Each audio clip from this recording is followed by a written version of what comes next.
ఆదికాండము 15వ అధ్యాయము 5వ వచనములో అబ్రహాముకి ఒక సవాలు మాట చెప్పాడు. ఆదికాండము 15వ అధ్యాయం 5వ వచనం.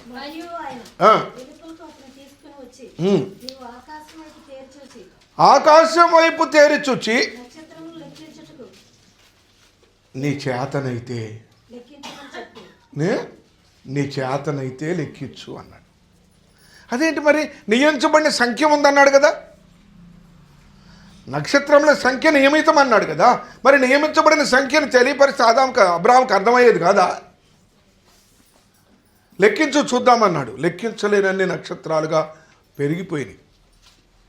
నక్షత్రాలు పెరిగిపోయినాయి. తర్వాత ఈ ఖగోళ శాస్త్రజ్ఞులు ఏమన్నా చెప్పొచ్చు, నాసా వాళ్ళు అయితే పోయారు చాలా రాకెట్లు పంపించి చివరికి ఏమన్నారంటే పాలపుంత అని ఒక పెద్ద కుప్ప ఉన్నాయి నక్షత్రాలు, అలాంటి కొన్ని పాలపుంతలు ఉన్నాయన్నారు. అసలు ఎన్ని నక్షత్రాలు ఎవ్వరము చెప్పలేము, ఎవరూ లెక్కించలేరు అని తేల్చేశారు చివరికి. మరి దేవుడు నియమించినప్పుడు నక్షత్రాలు సరిపడే ఉన్నాయి, లెక్కించదగినన్నే ఉన్నాయి.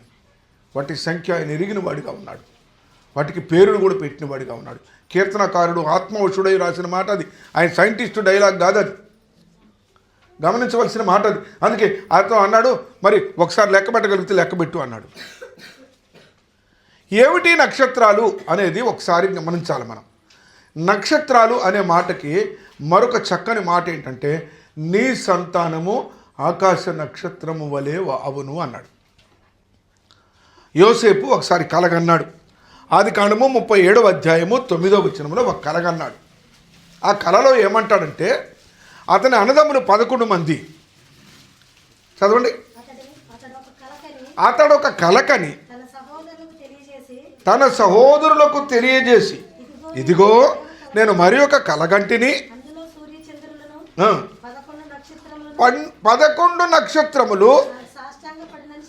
నక్షత్రాలు సాష్టాంగ పట్టం ఏంటి చూడండి. ఇక్కడ ఒక మర్మం ఉన్నది. సృష్టించబడిన మరి ఆ గ్రహాలు అనే నక్షత్రాలు వేరు, ఈ నక్షత్రాలు వేరు.